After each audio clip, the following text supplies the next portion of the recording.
Happy Tuesday, everybody. It is the final day of April 30th, 2024. And we have a lot to get into on today's show. It was a busy week in this past week, but we saw a handful of Gamecocks get drafted. On top of that, another handful were signed. And then we also had a pair invited to rookie minicamp. So we'll get into that. We will also get into taking a look at what South Carolina has done as we get ready to head into May from a recruiting standpoint. And we'll also talk about the transfer portal because today, that spring window, that second window of the school year, it closes today by midnight, 11:59. So we'll explain a little bit about what you need to know about that, and plus where South Carolina might be looking at, because as of this show, the projected scholarship total for USC heading into the fall, it is at 83. We've talked about this over the last couple of weeks, and how when you look at that number, at least heading into that spring game, not to get so caught up on the fact of, okay, oh, shoot, they're at 85. They're not going to be able to make any moves in the transfer portal. Not so fast. Things take care of itself. And as we've seen already, things have played out just like that, because USC, again, projected to have 83 scholarships right now for the fall, can fill 2 more of those spots. And that's, shoot, things could always change before now and then as well. As always, join us, weigh in, whether you're watching on Twitter, Facebook, YouTube, wherever, weigh in on today's show, and we will get you involved in the show today. Having said all that, let's start with the draft this past weekend. And when we look at it, I think the 4 guys that got drafted, Legette, Rattler, Dial, Gargiulo, if you were following along leading up to the draft, on Gamecock Central, had the big guide that we always put out, the Gamecock Draft Guide, the ultimate draft guide for all your Gamecock news each year. Those are the 4 players that we expected to go in the draft. Now, there were some where we could project, okay, maybe they're going to be a 7th round draft pick to potentially being an undrafted free agent. Maybe you can make the case about with Trey Knox. But those 4, not surprised. I was a little surprised that Marcelas Dial went ahead of Nick, but really nothing surprised me in the sense of what we saw. I know some people, we can talk about this with Spencer Rattler. Rattler getting drafted in the 5th round. I noticed some that probably surprised you, and I understand. And there's intern Joe. Joe, good to see you. As we lead things off talking about the draft, I get that there'll be people that will look at Rattler falling, and the first thing that will come to mind is, okay, some of the things that were discussed on the broadcast. I respect the hell out of Pete Thamel. He's a Boston guy. He's one of the best when it comes to college football reporting. And whether or not that was him talking to someone in the NFL world, whether that be a scout, whether that be a GM, whether that be a coach, wherever, right? If he got that information from someone, because as reporters, you're only as good as your sources, right? I mean, that's just the way it goes. But if he's only getting that from one person, even 2, Pete, what are you friggin' doing, man? Really? It's just so lazy, because from a national standpoint, if you haven't been paying attention to South Carolina the last 2 years, if you haven't been paying attention to Spencer Rattler during his time at USC, then you hear that on the outside. For example, I'm at a wedding. I'm out in friggin' Arizona. And people were asking me about Rattler as he continued to drop. And they said, man, do you think it has anything to do with this? And I said, if any team thinks that, they didn't do their homework.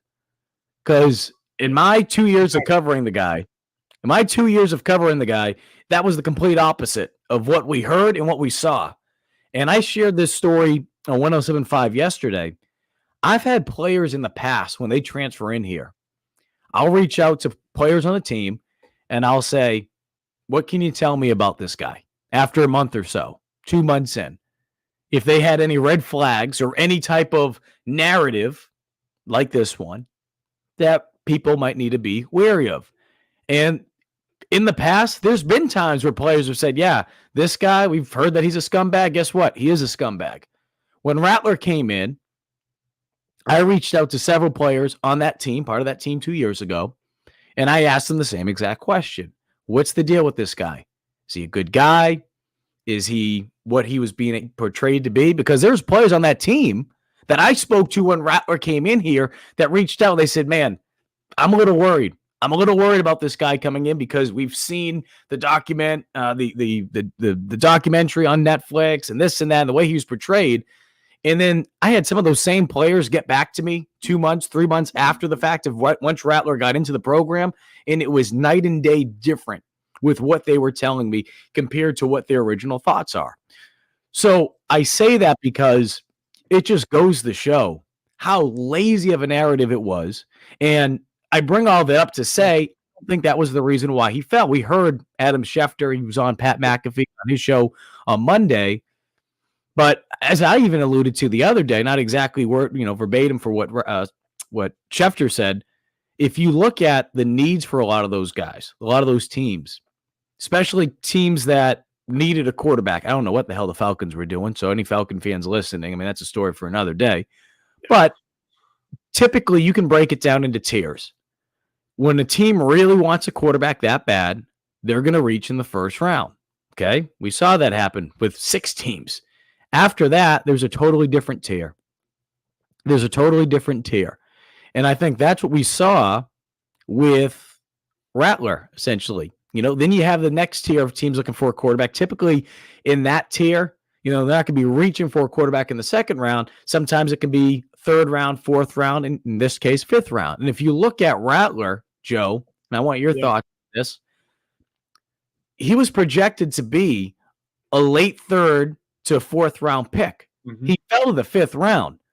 Now, to me, what that tells me is based on the teams that were looking for a quarterback, they felt like, okay, we could wait a little bit longer. The Raiders were a team. The Jets were in there. The Giants were another team that we were keeping eyes on.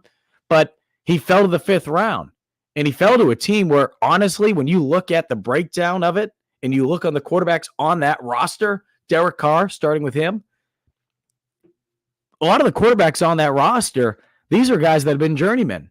He has a really good opportunity to go in there to compete. And I think the beauty of it, too, is with Carr being there, you don't have to worry about going into a situation where, oh, crap, man, if he's the starting quarterback week 1, does he have the pieces around him? He can really groom into being the NFL quarterback that he needs to be. And I truly believe in that situation, he'll earn an opportunity at some point. Yeah, most definitely, Mike. I loved your breakdown of the Rattler situation, and I agree fully. Right, I broke it down quite a bit on the walkthrough on Sunday. We talked about it quite a bit, but I'm going to work backwards for this. Right, so Schefter was on the McAfee show yesterday, right, and he said there were a couple of teams that were interested in Spencer Rattler, and a couple of those teams went into the first round and took quarterbacks, that being Denver and Atlanta. So I think, it is beating the drum of what Schefter is saying. It was more of, teams that needed a quarterback, decided to trade up and make their moves that way. But, I think the whole QB1 thing, I think that's just a cop-out excuse that teams kind of told Pete Thamel, right? I think it really is. Because if you're an NFL team, and Joe, on top of that, how many teams? How many teams? Because, look, it's not, one person, two people say it. Would I be shocked if one team or two teams said it? No, I wouldn't be shocked. Okay, I wouldn't be shocked. But that is such a minority of it all. That's such a minority of it. And when you have something like that, and things change over time, people change, people grow, especially when we're talking about 17, 18-year-olds to now being 22, 23. It's just so lazy to use that. Because, again, from a national standpoint, if you don't pay attention to South Carolina week in and week out, if you're not in here in Columbia and pay attention to what Rattler has been in front of the camp, it is asinine to believe that. So I bring it up, Joe, because, I think you're spot on. But I just wanted to add that because how many people were saying this? Because I highly doubt. It wasn't the whole league. No, it was no more. That's the narrative. That's the unfortunate reality. That's the narrative that gets depicted and painted because the majority of people that aren't paying attention to this little bubble of the world in Columbia, South Carolina, it's easy for them to look at that and say, "Oh, that must be the case because we don't pay attention to South Carolina the same way." Yeah. And I mean, I think, right, all you had to do if you're in an NFL, I think it's a cop-out excuse, right? Because you are a professional football team. You're going to do the due diligence on a guy. You're not going to base your entire scouting report based off a TV show when he was 18, right? That doesn't make any sense. And so I think it was just a matter of the options dried up. And then, ding on the national media there for just filling in the blank. It's like, oh, he dropped because, this stupid QB1 show and stuff and how he was when he was 18. That was the narrative that was going to get run with. And so, you need an explanation other than the fact that, the two teams that were really liking him, made a bonehead move and went up and took quarterbacks. Personally, I think he's better than a Bo Nix in Denver. But, the Michael Penix pick too, I mean, it doesn't necessarily make as much sense as it would have to go down and get a steal like Rattler. But now, I mean, I see, there were a couple comments saying that the fit is perfect, and I couldn't agree more, right? I think Spencer's going to have a chance to start a couple games in this league. I think, they see him as the eventual successor to Derek Carr, I would think, or at least in the short term, right? And so, and I said this on my show too, I really hope Spencer gets his get back on Caleb Williams and my Chicago Bears. But I think, he's going to have a chance to flourish in this league. And, based on the moves that Denver and Atlanta made, like, I'm not completely sold on the fact that he would in either of those two places, most in particularly Denver. But yeah, I mean, again, I think the whole QB1 thing's it's a cop-out excuse, Mike. I mean, it really is. And then it was just blown out of proportion because it was an easy narrative to run with. Because you're right, like, and especially this, I mean, South Carolina didn't have the season that they wanted last season, right? So Spencer Rattler was not on enough of a national stage for, people to, I guess, change their mind or whatever they needed. But I mean, and that narrative has been following around, and it's so easy to just ding the kid for that, right? And it's the easy way out, saying that oh, it's just because he was a jerk in a Netflix show, right? It's the cop out excuse, and it just. Well, you know what it is. I'm gonna use a comparison, and we'll talk about him a little bit later, but and again, it's not a great like apples to apples comparison, but you'll get the point where I'm trying to go with. It's people look at one thing. And it's easy just to go with and run with it because it's like, oh, that makes sense. That makes sense. For example, Nick Gargiulo, the number of boneheads that were crapping on Gargiulo this season, Oh, this guy's awful. Get him out of here. This and that. Guess what? Guy gets invited to the combine. Guy goes on to get drafted. The bozos that were saying, why are they bringing in an Ivy Leaguer? Yeah, looking real smart now. So I bring that up to compare it because it's easy to look at one thing when you don't know what the hell you're talking about. Because from an offensive line standpoint, you don't know what the blocking assignments are week in and week out. You don't know what's going on twists. You don't know what's going on different assignments where these guys have to come. It's different. It's different than what you think it is. So I say that because from an outsider's perspective, you look at something and you think, okay, I know everything. I know everything about it. So now let's flip it. I'm talking about Rattler. For the people that weren't paying attention to Columbia, they're on the outside, right? They're outsiders. If you're a fan in Columbia, you know what's going on with Rattler. You're on the in this case. But for the outsiders, they don't friggin' know what the hell's going on. But they think, oh, I know what's going on. I saw how he acted in Oklahoma. I saw how he really? And Mike, really? Hold on. I'm gonna offer just a quick input here. But like before he got to South Carolina, I mean, without seeing like what kind of person he was up close, I was thinking the same thing, right? That I mean, hand up, right? That it was the Netflix show and everything that followed him, right? And it's like, oh gosh, like what is this going to be? But then as soon as you got to see him and got to interact with him, you're like, oh, this is a kid that's been humbled. This is a kid that's really changed things up.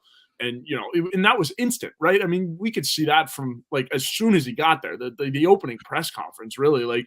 You could see that. I mean, it was nothing of what he was being portrayed as, even at Oklahoma, and what the media was portraying him as there. So yeah, I'm with it. So real quickly, and then we'll move back because we skipped over a big one, which was Xavier Legette. But certainly the storylines, and not just storylines in Columbia, but national standpoint with Spencer Rattler, thought we would lead it off with there today.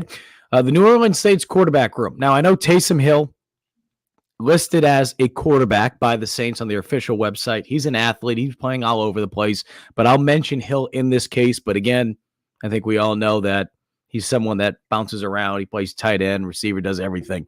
But just for the sake of this exercise, bear with me.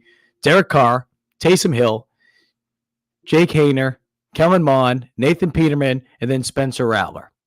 So if you want to move Taysom Hill off the list, that's fine with me. But you look at that, Peterman, Mon, Haener, and then you got Carr. Carr, of course, he's the veteran in the room. He has the most experience as a starter. There's some other guys that have been journeymen that's on this list. I think at least two of those quarterbacks will be cut.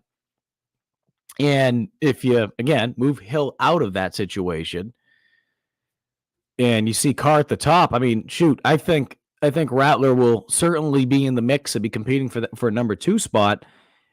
And like I said, the beauty of the situation that he's in, Derek Carr, he's a guy that's been in the league for a long time now. And I say long time, I mean, it's crazy to think when he came out, but he's going to have an opportunity to learn some of the good from him. Now, has Carr's career been up and down at times? Certainly. But he's a guy, too, that when he's on, he's on. And there's a lot of good things that he brings to the table that a young player like Spencer Rattler can learn from. And it's going to be beneficial for him. Now, is Carr going to be, so this is the NFL, is Carr going to sit there holding his hand and tell him exactly what to do? Of course not. He doesn't want to lose his job. But at the same time, too, when you're in those quarterback meetings, you're going to be able to pick up some things that he's done to be able to help your game out. So I'm very excited to see what Rattler can do there. But again, I think we're all in agreement. When we heard that come out on day 3, it was so easy to say, because as a consumer, when you're talking about your audience, and the majority of the audience doesn't pay attention to South Carolina, it's real easy for them to hear that and be like, oh, all right, that makes sense. I mean, come on. But anyway, moving along. For the 16th time in program history, a Gamecock was drafted in the first round of the NFL draft. Xavier Legette, staying in the Carolinas. The Panthers slide up to the 32nd pick, final pick of the first round on Thursday night, to make sure the Mullins safe South Carolina native is staying down in the Carolinas. I think it's a tremendous fit for multiple reasons. I think the real thing that stands out to me is the fact that you have a player who is capable of doing a lot. Like, you can put him in the slot, you can put him out on the perimeter. We saw how South Carolina used them last year. I think some of that had to do also with the injuries that were piling up with the offensive line, and they had to get creative with just trying to get the ball out of Rattler's hands quickly. But I think it also shows what Legette can bring at the next level. And to a team like this that desperately needs some stars out on the perimeter for Bryce Young. So, look, the Panthers, the situation that they're in, and certainly the situation that they were going to be in this year from a draft standpoint, it's gonna take some time. It's gonna take some time for Carolina to turn things around just because of some of the moves they made in the past. But to be able to get into the first round, you get your guy. Being at Pro Day for South Carolina 2 months ago, whenever the heck it was, a month and a half ago, the number of scouts that were down there, and I get it, we can say, all right, well, they're in the Carolinas. Usually these scouts are positioned regionally. The number of scouts that came down there, my goodness, you had a bunch of Carolina Panther scouts there. And there was a reason why you had TV stations from Charlotte making their way to South Carolina's Pro Day. Because I can tell you, in the past, that hasn't always been the case. It is sometimes. I mean, sometimes we've seen even like a guy like Eric Douglas last year. Yeah. Has Charlotte ties. TV stations came on down. But it's not always the case. They came down there because they knew, hey, there's a real possibility the Panthers might take this guy. And I'll be seeing the Bills in that 32 spot of that first round. I would not have been shocked if Buffalo picked him, just because Buffalo certainly needed a wide receiver too. But hey, like we've said before, when it comes to the NFL, all it takes is one team to fall in love with you. I think there would have been a lot of teams that would have fallen in love with Xavier, but the Panthers fell in love with him enough to move up to the first round to get him. And I think it's a great fit, especially for a guy being from Mullins. He gets to be close to home, and I think you're going to see a lot of Gamecock fans and a lot of people from Mullins making their way up to Charlotte to support this young man in the near future. Yeah, no, absolutely. I think it's a great fit. You know, as much disorganization as the Panthers have right now, you hope that they do him right at the very least, right? Really good kid, really just solid human being, and everything that we know about XL and just him as a worker and just what he puts into the game. It makes you really excited for him, winding up in the first round. The Bills somehow liked Keon Coleman more, but and Panthers end up with Legette. So again, I think it's a good fit. He's got a really, really good skill set, and I think he's going to bring a lot to Bryce Young. You're going to see him obviously take a step up with Legette now that he has some weapons. So I think it's a good fit. Again, I just hope the disorganization in the Panthers doesn't do him wrong, if you will. You want him to be done right, and if his future isn't necessarily with the Panthers somehow in the future, you just hope he's done right at the end of it. But I think the kid's going to have a really big NFL career, and quite a promising one as well. So happy for him, and he gets to stay close to home too. So that accent isn't going anywhere. No, that accent isn't going anywhere. Someone mentioned trading the Patriots owner with the Panthers owner. I just imagine if X ended up like in New England and had a Boston accent combined with his Mullen accent, what that would sound like. I can't imagine Marcelas Dial is going to pick up a Boston accent we'll get to Sell too, but Sell with a Boston accent is going to be a little weird. We'll see. Kevin Harris said that he started picking up things, some tendencies there. He's a Georgia boy, but I remember up there he said that once you're around people that start dropping their R's, grows on you a little bit, pick things up a little bit. Moving along, though. So that was the first round pick. Fifth round, of course, Spencer Rattler. But the sixth round, Marcelas, that guy that you were just talking about, Joe, sixth round pick, 180th overall pick by the New England Patriots.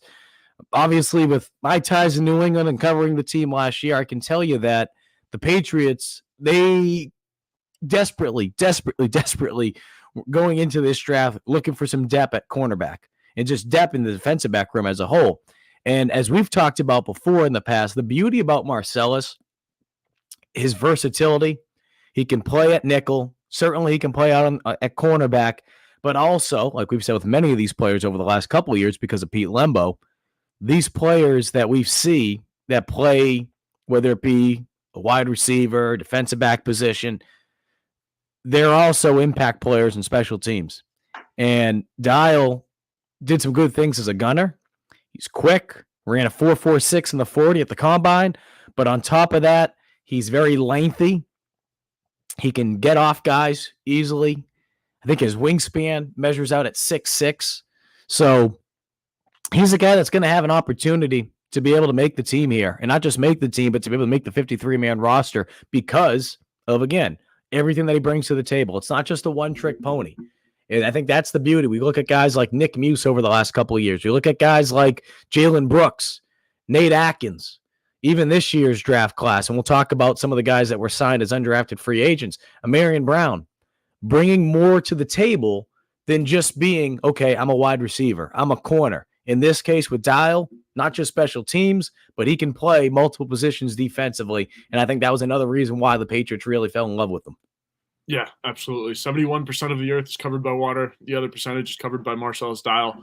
I think it's a great fit in New England. It's going to be similar to what the Dolphins were doing with Cam Smith. I think, more of a depth piece, but and then eventually working him into the starting rotation. And, I think Cam's going to see a lot of playing time this year for the Dolphins. So I think it's kind of a similar track with Dial. And again, I think Dial, works hard enough to the point where, especially with the Patriots, it's going to wear off. And he's certainly going to, find a role with the team as well. So I think depth at corner is a big thing for you guys, Mike, up there in New England, and Dial's certainly helping out with that. Yeah, I heard instantly from a lot of the Patriot reporters reaching out saying, hey, what can you tell us about Dial? So there's interest there. There's interest there for sure. And he'll be with another Patriot, Kevin Harris. Well, another Gamecock, excuse me. Yeah. Kevin Harris is up there. I guess you could say a Gamecock and a half because Jaheim Bell's there. But I know some people will start rolling their eye when I mention his name. He was also drafted by the Patriots a little bit later. We're not going to get into his pick, though. But a person that we will talk about in their pick was the fourth and final Gamecock to be drafted this weekend. He had to wait for the second to last pick, and that was Nick Gargiulo. 7th round, 255th overall pick by the Denver Broncos. Started at guard, moved over to center, big boy, 6'5", 317 pounds. Before he came to South Carolina, had a bunch of experience playing tackle as well at Yale. Don't see him playing tackle in the NFL, but I think he's a guy that can play between guard and center. This stat's pretty impressive between both his stops. 37 collegiate games he appeared in, started in 36 of them. 36 of them, not bad. And again, the thing about Gargiulo that I really like about him more than anything is he's a guy that, yes, very versatile. You can put him anywhere on the offensive line. He proved that during his time, not just at South Carolina, but during his time at Yale as well. But he is what we call old school football tough. Old school tough. And with the amount of injuries that offensive line sustained last year, he had to play multiple positions too. He was banged up more than people knew down the stretch, including his snapping game. We've talked about this in the past. That snapping game, I'd have no friggin' idea at the end of the season how he was able to even grip the ball. Yes, we saw some snaps that came out pretty low, and I think if you understand what we're talking about now, if you have a busted up hand, you can hardly grip a football. It's probably a good reason why, but it also was another reason that showed how much they still trusted him to still be the center despite that, because they also had some other injuries on the offensive line. That just goes to show how much confidence they had in him.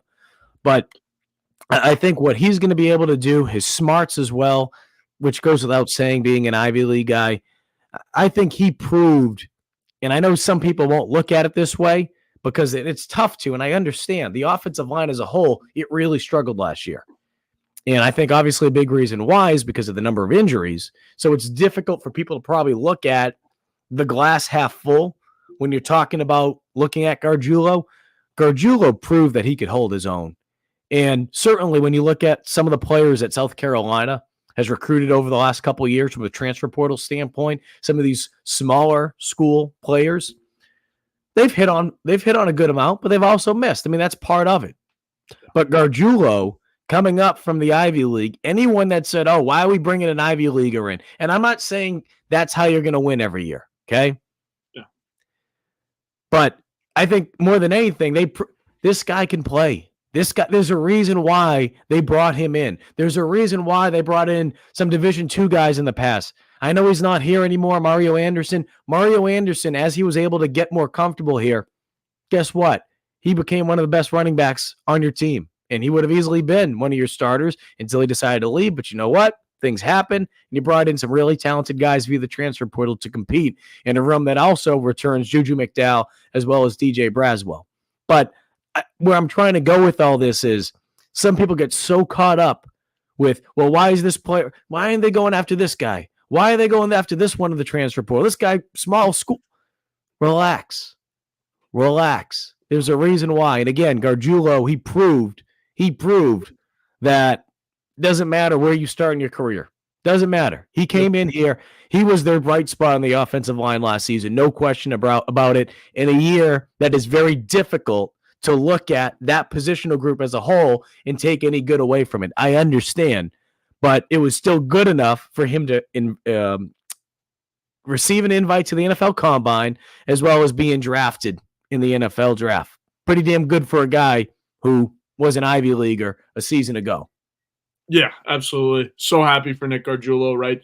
I believe it was DJ that made the point. Hope he still paints his face in the NFL. Yeah, he looks like a bad man when he gets the eye black going. But he shaved the hair. That's the only thing I'm upset about. And I said, Nicky, I said, what are you doing? I said, you actually look like a guy that graduated from Yale now. I said, I need the Tarzan hair. So why are you shaving it up on me? He looked like Kenny Powers from East Down. And I'm mad that he cut the hair. But other than that, you know. Yeah, I know. He fit right into the SEC when it came down here, man. And Mike, I think you're making a good point about the Ivy Leaguers too. I mean, captain at Yale, and we know obviously what kind of football they play up there at Yale. Tony Reno really locking things down. And I mean, my Chicago Bears took another offensive lineman from Yale too. So good football there, still in the Ivies. I mean, that's if anything, that's proof of the pudding, right? Bunch of Ivy Leaguers getting picked this past weekend. So yeah, so happy for Gargiulo. I think he'll love it in Denver.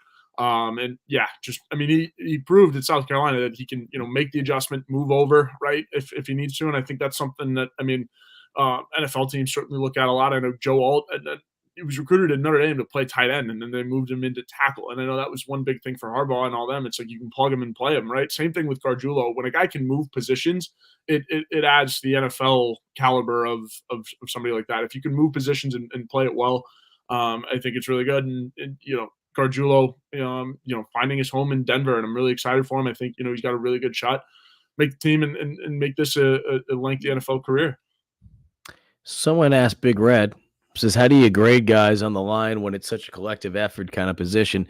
It's one of those things, and I've had conversations with former offensive linemen about it, because when you play the game, especially if you played a certain position, you can read things that other people they're not gonna be able to pick up on. Now, certainly, if you pay attention to it over time, you'll be able to pick up on some of those things. I mean, I've shared this story, but being a defensive back in college, it took me years to be able to watch a football game again and to be able to just enjoy it, because you're programmed to watch it a certain way, where you're watching your position, you're watching the wide receiver, in this case, talking about as a defensive back. You don't know what the hell's going on the field, because you're so locked in after being basically brainwashed how to watch football a certain way. So that for these offensive linemen, especially the former offensive linemen, and some of these websites that do a breakdown, and I'm not saying every single one I would agree with how they break things down, but they understand, they have a certain eye for it. They understand, they can watch it and they can start to pick up what the blocking assignments were. And they have a better idea as, okay, if the center is doing this, why did the center do that? Well, the guard was supposed to do that. Now, from a game standpoint, TV standpoint, whether you're watching in person, whether you're sitting on your couch watching it on the big screen, it's easier to look at and be like, wait a minute, that guy's getting burnt. The guy next to him could have screwed up his assignment, and now he's having to take on his assignment too. And, stuff like that. But I bring that up because, yes, Big Red, it's a little bit trickier to grade, but over time, just like any position on the football field, if you have an eye for it, you'll be able to pick up some of those things that other people typically wouldn't be able to. And for a guy like Gargiulo, like I said, and we said it even during the fall, Joe, and I know it was difficult to highlight really anyone on the offensive line like we just talked about, but that's why during the season, we would bring things up and be like, man, Gargiulo was actually a bright spot on that offensive line. And I understand, even during that moment, that a lot of people would be like, what the hell are you talking about, Mike? Like, man, the offensive line yes, the offensive line had their struggles, and a lot of it had to do with injuries too. It's not, dismiss that. That's why it blows my mind that some people are like, get Lonnie Teasley. Yeah, the guy came in for his first true year as the offensive line coach last season, and he had to deal with more injuries than, you can insert some type of joke there, some line there. But I think this year, the depth's going to be much better. But going back to last season, Gargiulo was certainly a bright spot on that offensive line. And I think it shows itself now more than ever after seeing some of the things that played out. Again, combine invite, being drafted on the offensive line for the Denver. He's going to be joining Nate Atkins out there. Like you mentioned, he's going to have an opportunity to learn from a great football mind in Sean Payton. And they're starting fresh out there. New quarterback, new offensive. Really, the offense is going to have a new face to it. So, he's going in at a great time. I'm eager to see what he's going to be able to do. Very eager. Having said all that, and I don't know if you can tell, the voice is trying to get back here. Lost my voice over the weekend. I don't know how the heck baseball players do the time zone changes. It's still beating the crap out of me. Doing a red-eye flight. Beating the crap out of me. But anyway, Nick Gargiulo will have to get ready for that flight out there. Couple guys that were signed as undrafted free agents.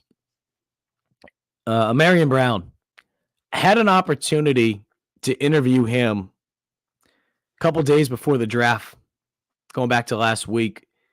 And one thing that we talked about a lot was the fact that during the meetings he had with NFL teams, he started to really see it pick up with special teams coordinators starting to talk to him more once the NFL made a rule change with their kickoff. Now, even though we did this story even though we had the full interview with Brown, some people are like, wait a minute. He didn't return any kicks when he was at South Carolina. He didn't really do any of that. You have to go really all the way back to his time when he was like a freshman at Georgia Tech. Well, here's the thing.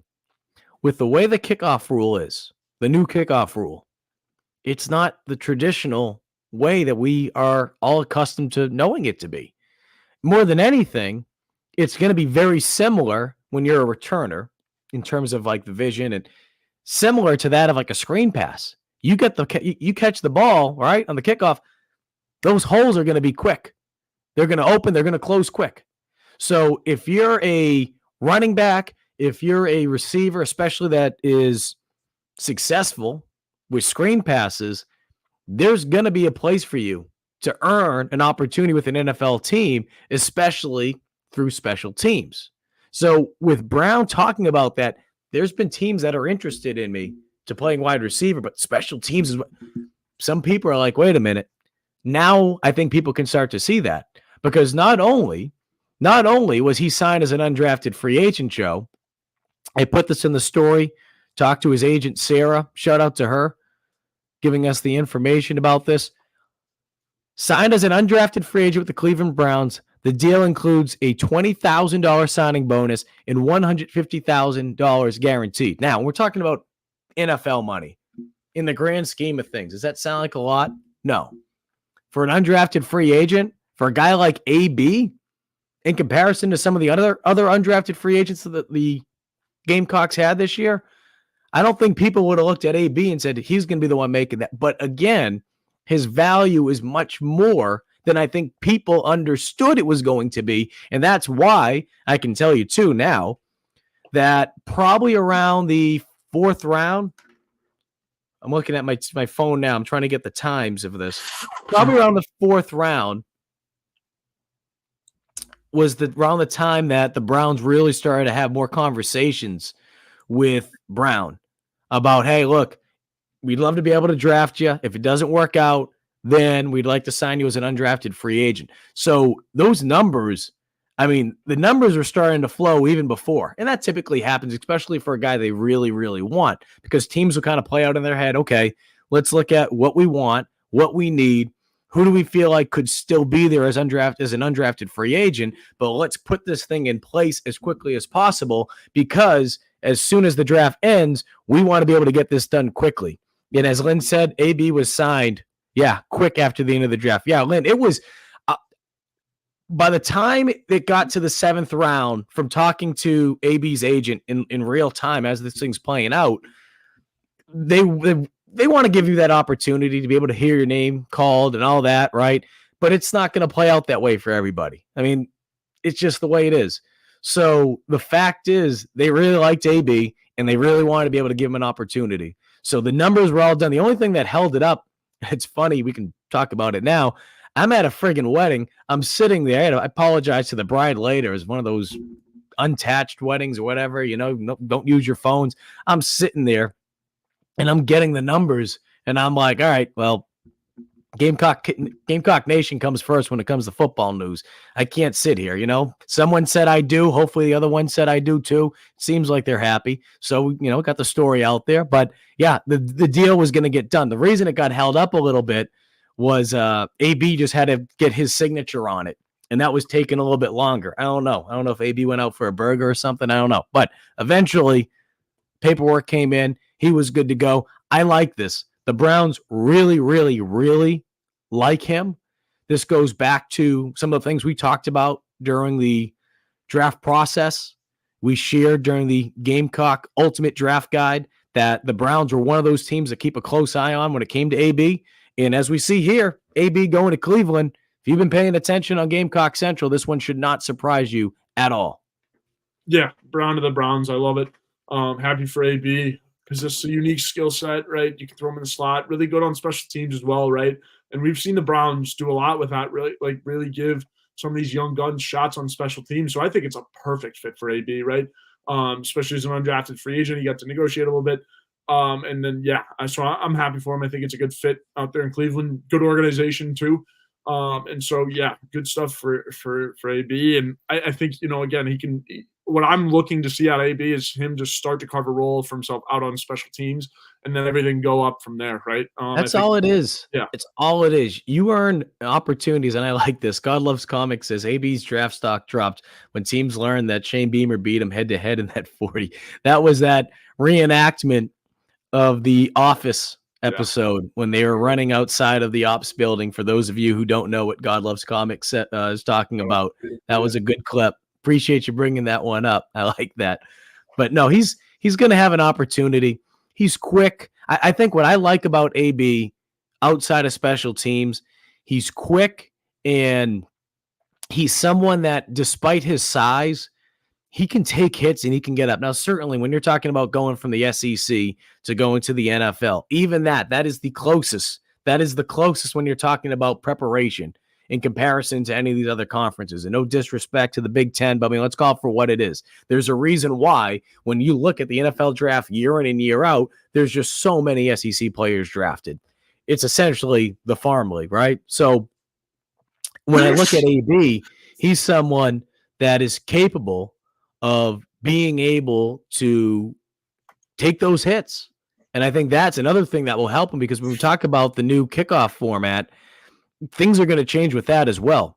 You're not going to see, in my opinion, from talking to different scouts, you're not going to see the same body type players on kickoff. And what I mean by that is, I think instead of seeing some of the corners out there, you'll see more maybe edge players, maybe linebackers. You're going to see strong safeties. You're going to see players on kickoffs that are going to be able to disengage with their blockers, as opposed to in years past where guys are using more of their speed to get down the field. So I bring that up because what does it look like on the opposite side of that? What type of blockers do you get?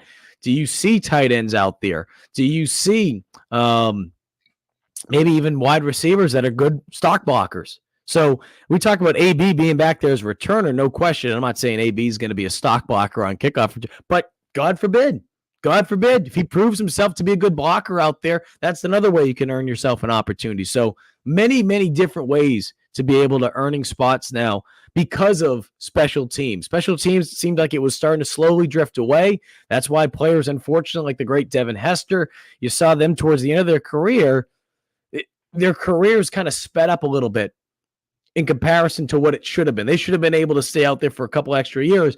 But when you eliminate kickoffs and they're going through the end zone so much, we think we talked about in AB's story leading up to the draft, I think it was only 22% of kickoffs that were returned last year, which was like a new low in league history. So I get it. Some people are going to look at this new NFL kickoff rule. They're not going to be crazy about it. I like the way that it used to be when there was actually returns and they weren't just moving it up to friggin' what it felt like midfield. But having said all that, if you give me the choice of, okay, would you rather have these kicks going out of the end zone, what seems like every kickoff, or would you rather have what this new rule is going to be? Give me this new rule, because you're going to see more returns. It's going to be different. It's going to feel weird, but just like anything in life, it'll become the new norm. We'll become accustomed to it. But I think we'll see a lot of exciting plays, and it's also going to help out a lot of players be able to make rosters who maybe would have been overlooked.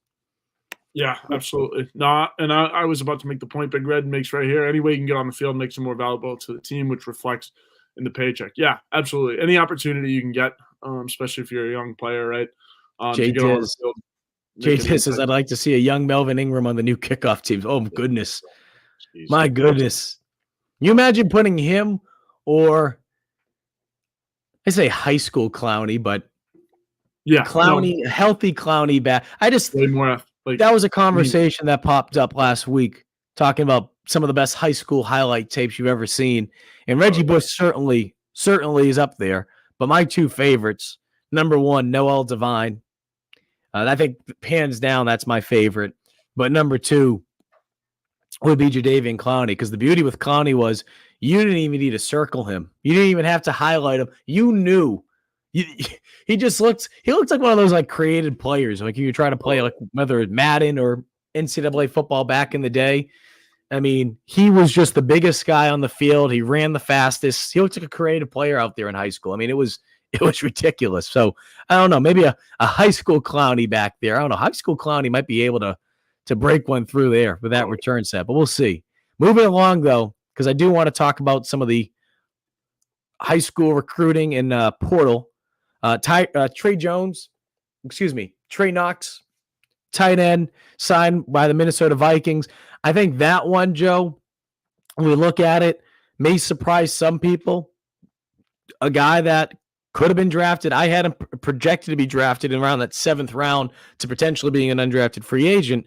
I think what hurt Knox more than anything, you can't say that he had poor numbers at the combine and pro day without putting some context to it. Coming back from an injury, still not 100%. I think that hindered him a little bit with some of his times. And I think, too, some teams looked at that and said, all right, maybe we can get him as an undrafted free agent instead of reaching for him and trying to get him in the draft.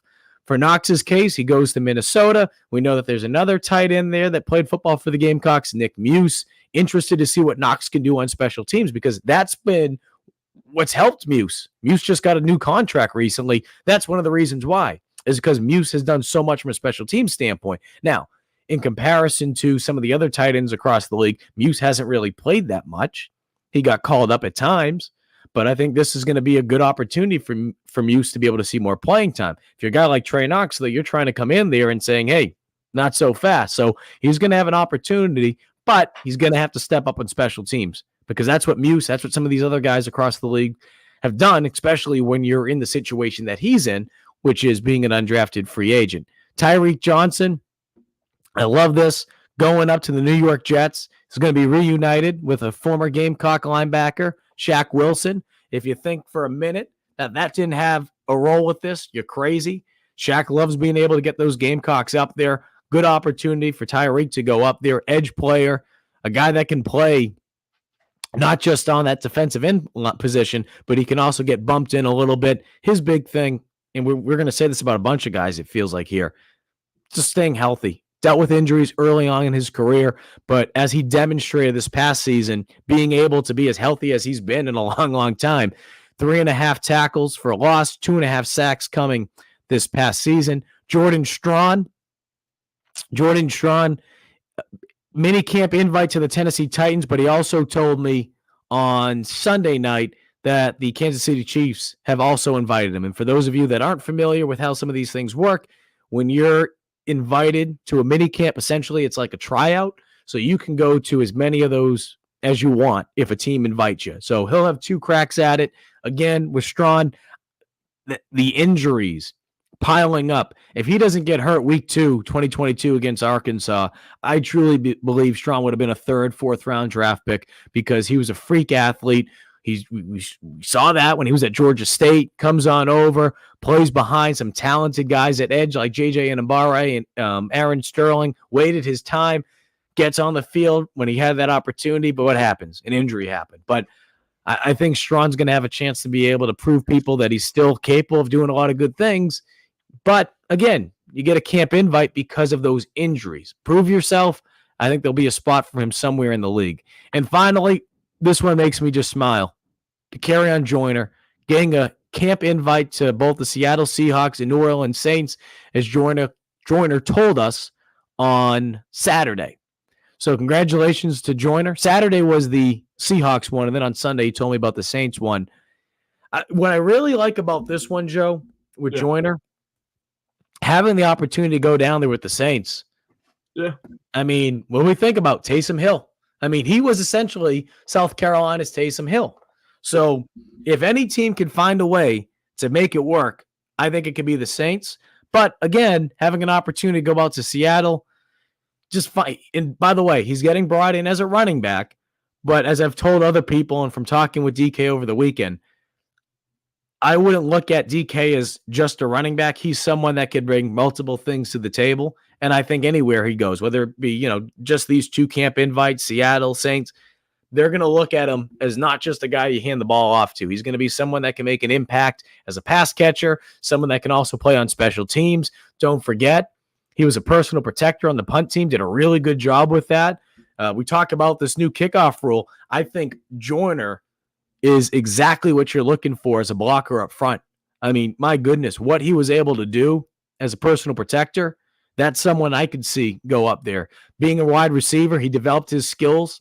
Stock blocking, again, another reason why I think he could really do some good things with that new kickoff rule on top of everything else from a special team standpoint. Yeah, most definitely. I think, obviously he'll start off as a special teams guy, but I think, when he played running back and had that full summer to develop his body into running back form, he looked really good. Like I think, his frame was perfect, looked the part as a running back, right? So now he just needs a little bit of that foot speed, and he's right in the mix for running back. But I think, just overall team player, I think he could be a really good fit with the Saints, a team that's done it, as you mentioned, Mike, with Taysom Hill. Previously. So DK's just so happy for him too. And that he's going to find a way one way or another. And again, I think it's another good opportunity out there in Seattle. So really interested to see, how this ends up for DK, but sure that he'll find his way one way or another. It's a good opportunity. And here's the other thing too. And I'm not saying this about DK, but just any players. These players go into these situations and they have an opportunity to earn one of these tryouts, getting a camp invite to a rookie mini camp. There might not necessarily be a spot for you on their team, but guess what? There's other scouts that are typically there for other teams, and then they're able to go back and say, hey, we should take a shot on them. That was the case for Carlin Patel, and I use that just because that's one example that I can instantly remember off the top of my head, but this happens often. So the beauty about it is this. Hopefully DK goes out there to New Orleans, hopefully goes to Seattle, and one of those teams say, hey, you know what? You're coming to training camp with us. You've done enough. We like what we see. Come on by, man. Come on by. But if not, there's still some good with this opportunity, especially when you have 2 camp invites, because it just creates more eyeballs. It creates more eyeballs. But again, hopefully just one of those teams fall in love with him. Jordan Strawn, same case. And then we look at some of these other players as well that are trying to earn roster spots. They'll have a little bit more time, though, to worry about that. Having said all that, Joe, that takes care of the NFL draft.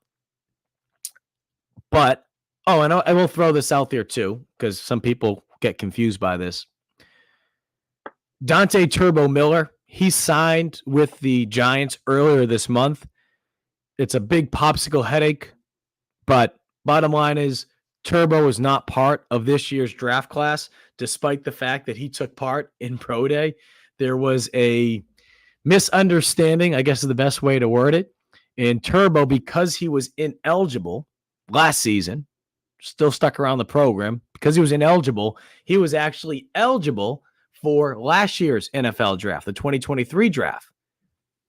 That's why he wasn't eligible for this year. So that's why we did our breakdown on Gamecocks of the NFL.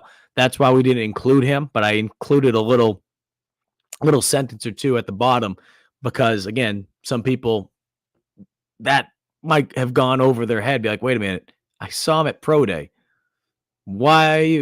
That's why. Wasn't part of this year's draft class. Again, one of those popsicle headache things. Having said all that, Joe, want to run through this real quick because I also want to hit on the transfer portal, because the transfer portal closes tonight at midnight. If you're watching this on the East Coast live right now, we have 8-9 hours to go until it closes up.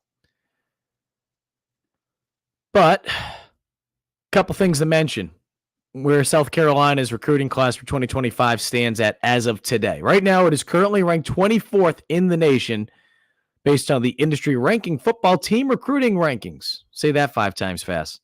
On 3. 4-star cornerback, Shamari Earls, hard commitment on April 20th. 4-star wide receiver, Brian Rowe, hard commitment on 4/9. That is April 9th. 3-star defensive lineman, Caleb Williams, he committed to South Carolina on April 21st. 3-star edge, Anthony Addison from Sumter, committed on April 12th. 3-star safety, DeMarcus Leach, committed on April 10th. And 3-star wide receiver in the first commitment for South Carolina's 2025 class, wide receiver Jaden Sellers, back in October 26th of 23. So that is where South Carolina's class stands right now. I've brought this up, Joe. It's one of those things that when we look over the last 2 years, typically this time of the year, it's a little slow for USC, but then it just starts to really rev up, especially as we get into late May, early June. So what I would tell people is patience, but I would also tell people is things continue to change with college football, transfer portal being one of those. You're trying to prioritize everything all at once. It's difficult to, but have patience, especially with the fact that South Carolina, their spring game was a little bit late this year in comparison to where it's been in years past. So that's another reason why, okay, last week, South Carolina is going through their exit interviews at the end of the year with their players. And now, the last day of April, portal closes in a couple more hours. Yeah.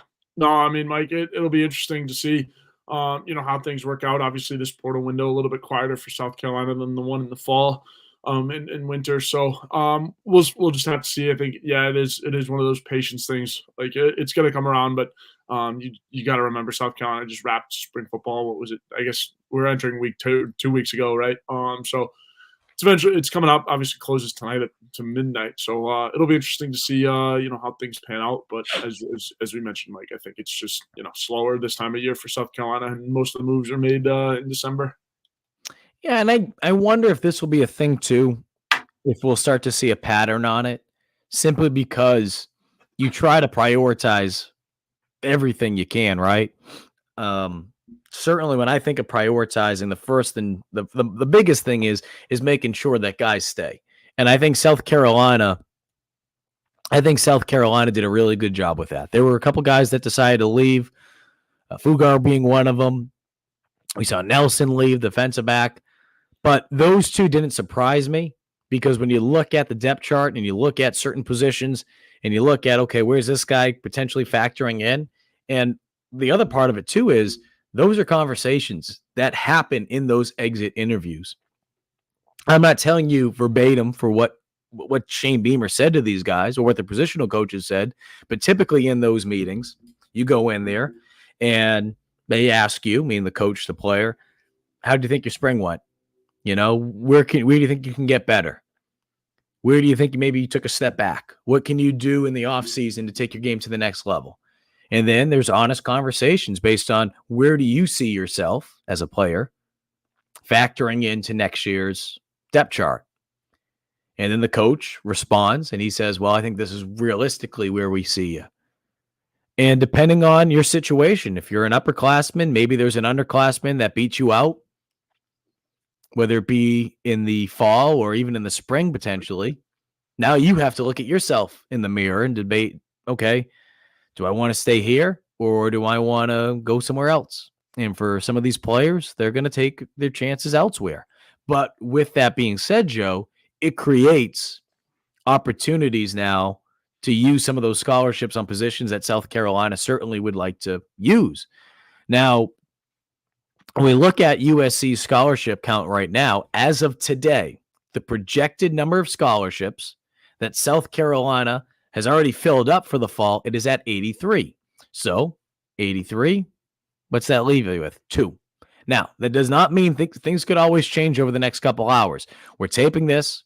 We're doing this live, but depending on when you're listening to this, we're doing this in the afternoon on Tuesday, April 30th. You have until midnight tonight to be able to get that paperwork in. That doesn't necessarily mean in the system that these players will appear. We've seen in years past that when compliance gets the paperwork, sometimes their names don't pop up until a day or two later, sometimes 48 hours later. So I say that to say, not just South Carolina, but just in general. But if you want to look at it from a South Carolina standpoint of being out of the clear, wait until about Thursday. That's what I would say. Wait until about Thursday. Typically, though, if it's South Carolina and the guys entering the portal, either myself, Chris, or Wes, we're going to find out about it beforehand, and we'll have a story up. As of right now, I'm not expecting any more, or at least any surprises, I should say. I didn't find these two to be any surprising news when it came out, but that's what I would say about that. As of right now, South Carolina, I would say the transfer portal news will start to pick up for them over the next week or two. I think the two positions that you should pay a close attention to, wide receiver and offensive line. Those are the two positions that I was told that they have an interest in. That does not mean that if there's like a cornerback out there or maybe another position that they feel like can help the team that they won't look at. But I think defensively, when you look at it from defensive line to linebacker, even safety, I feel like those three rooms in particular, and I say three rooms, I understand edge, defensive tackle is different, but those three in particular, those are pretty much taken care of. Cornerback, I liked what Vakari Swain did in the spring game, and I think that's going to put pressure. That's going to put pressure on the other guys to be able to compete. But if they feel like there's a veteran corner out there, I wouldn't be shocked if they brought him in. But wide receiver, certainly, and an offensive line, I think those are two to keep a close eye on. Joe, I don't know if there's any positions in particular. It looks like your allergies are beating you up, man. Yeah, my allergies, this whole pollen thing was loading up a sneeze and then didn't have to sneeze. So, but getting my butt kicked out here in this spring. I don't know how. I mean, I've been down here for. I've been there with you, man. Just go get those allergy pills and pop them. You'll be good to go. But no, I mean, in positions that because I'm with Travis. I mean, I think they're kind of happy with where they're at roster wise. I think could go see them. Just it's depth at this point. And Wes Mitchell just made a good point on Twitter. Is that guys need to be in the portal by tonight. Doesn't mean they have to be committed. Correct. Correct. So, really appreciate Wes for pointing that out and making that clear again. But So I think offensive line certainly one, wide receiver two. You could certainly leave the door open. I know you got a lot of transfers and a couple of good freshmen in there. Linebacker, I could see them also for a little bit of depth, but again, I think I'm with Travis. I think even if because they will add a couple guys, right? But even if they added nobody, I think they'd be pretty confident with where this roster's at right now. Yep, and one thing too, I want to go back on real quick. We talk about the 2025 recruiting class. In comparison to last year, they are behind when you look at it from body to body standpoint. When I mean that, we want to have a count. Okay, how many players do they have in this year's recruiting class committed already in comparison to last year? Like, you can't argue that. What I would say, though, is what South Carolina is doing and going after, I think it would surpass last year's class. But I think the other thing, too, is, again, and every team's trying to figure this out. So it's not like this is an excuse against South Carolina because everyone's having to deal with it. You're just trying to figure out how you compartmentalize, and you're focusing on one thing to the other. So with the transfer portal, I mean, look, South Carolina, they're no strangers to going after players in the portal. And I had to go back. I heard a crazy stat that a fan told me the other night at Carolina Calls, and I have to go back to double check it. But when you look at players that are here on offense, I think players that have been here for 3 years or something like that have been here for at least 3 years. So like a Luke Doty, right? Guys that have been here for at least 3 seasons on offense. There might be only 5 players, if not less, on the offensive side of the ball. So I bring that up because while I understand that Beamer and the coaching staff have talked about, we're still going to value recruiting from a high school standpoint, because I think in a perfect world, you're able to bring players in, you're able to develop them, no question about it. But I also think, too, there's something to be said about making sure you can focus on bringing in some talented guys from the portal, guys who are ready, guys who are developed, that you're hoping that you're going to be able to bring in here to either compete as a starter or provide you that depth that maybe as an underclassman, you're not going to be able to provide right away. So I say that because when we look at over the last couple of years, we bring up a guy like Nick Gargiulo. Gargiulo comes in and he was able to be a difference maker from day one, play multiple positions for you. And then you look back over the last couple of years, some of the players South Carolina has brought in. And it doesn't even necessarily have to be guys who got drafted. Rattler being another one, of course, coming from the transfer portal. But I think that when we look back to like a year today, Joe, and we look at how this 2025 class went, and we're starting to look now, okay, there's been a couple years of this transfer portal thing around now. Shane Beamer, this coaching staff, they're starting to figure it out. The college football world is starting to figure it out, but more importantly, South Carolina, how are they handling it? How are they attacking it? So I think by next year we'll have a better idea, because it feels like the last couple of years it's kind of been like, all right, priority goes here, more so high school priority goes here. They won't come out and say, okay, we're just going to focus on the portal. And they're not going to come out and say, we're just going to focus on high school recruiting, because certainly it is a little bit between. But I also think, too, behind the scenes, they're starting to realize, all right, we might have to prioritize just a little bit more here. And not saying that you're going to give up altogether on high school recruiting, because they've certainly have done a really nice job with some of the players that they've been able to recruit over the last couple of years, and they want to be able to add some big names over the next couple months. But I think you also have to look at that, because when we look at the standings or the rankings, when we're talking about recruiting, transfer portal rankings aren't factored into the high school recruiting rankings. So that's something else to just keep in mind when we look at this, because I get it. You look at that number, 20th, 24th. Wait, what? I mean, that seems high. I get that. But let's also remember some of the stuff that South Carolina did with recruiting from the transfer portal just the last couple months. I mean, you talk about being able to flip their roster at multiple positions, right? That running back room, linebacker room, defensive line. My goodness, some of the things they've been able to do. Does that mean everything's going to be all sunshine and rainbows? Even the offensive line, some of the guys they brought in. No, certainly not. We'd love to be able to continue to have some more competition in that wide receiver room. But that's what we're talking about when we're saying about prioritizing.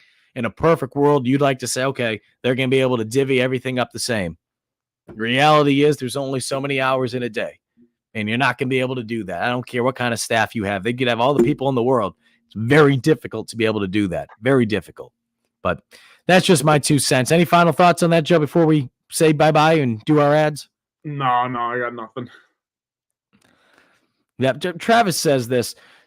To me, getting transfers hurt development of young guys, as it can and may affect confidence level. It's too early to give up on a guy like Caldwell. So the thing about it, Travis, is, and I get what you're saying. That's why, again, in a perfect world, I'd love to be able to develop players and have them, be homegrown, if you want to call it that. The reality is, though, in this world that we live in with college football now, being able to bring guys in that you feel like can make an impact right away, teams are going to do that. Now, if they show promise in a way, like look at a guy like Vakari Swain and some of the pressure that he's putting on a guy like Judge Collier heading into fall camp across from OD Fortune, it changes things up a little bit, in my opinion. Again, that doesn't mean South Carolina might not look at someone in the portal at that cornerback position, but I think you look at that differently now with what he was able to prove in that spring game, on top of, from everything that we've been told, bless you, from everything that we've been told, what he looked like in spring practices, those other 14 practices. So it's the way of the world now, and it stinks. And I hate it for some of these younger players, but let's call it for what it is. Shane Beamer knows that if he doesn't win games, his job's on the line. And it's not just his job, but it's the positional coaches too. It's the support staff. It's everyone else there. So he also has a job to do in the sense of making sure that they're winning games. And if he feels like he can bring a player in or two that can make an impact, then he's going to do that. And ultimately, as he said many, many times before, you're going to have to compete for your job. Doesn't matter who you are that gets brought in here. You're going to have to compete. So you bring in someone via the transfer portal just because they might be the greatest thing since sliced bread, that doesn't mean he's just going to automatically just give the keys to that guy. He's going to have to compete it. Yeah. And if a younger guy steps up, guess what? Now you did exactly what you were looking for. You created that depth. You created more competition. And now you created a room, depending on the position, a room that has guys that can play. Multiple guys can play in that room. So just the way of the world, though. And I know not everyone's going to agree with it. I certainly miss parts of the good old days, if you want to call it that. But just like anything, you're going to have to adjust to it, because if you don't, others are, and you're going to get left behind. Speaking about getting left behind, there's probably some people, Joe, who got left behind this tax season because they didn't do their taxes. Now, if you're in one of those binds, not sure what the wait list is, not sure if there is a wait list, but there is a place I would recommend giving a call to, and that's Liberty Tax. Yeah, Mike, tax ID is an uncertain feeling you get right before doing your taxes, but you don't have to go through it alone. The tax team at Liberty Tax in Irmo, Lexington, and Columbia will walk you through the process, clear up any confusion, and guarantee you'll get the biggest possible refund or your money back. It's tax time. If you're in a hurry for a refund, call on the tax team at Liberty Tax. They're fast, accurate, and guaranteed. On the other hand, if you think you might be owing Uncle Sam, talk to Liberty Tax team to make sure you're not paying more than you should owe. They'll find every possible deduction for you.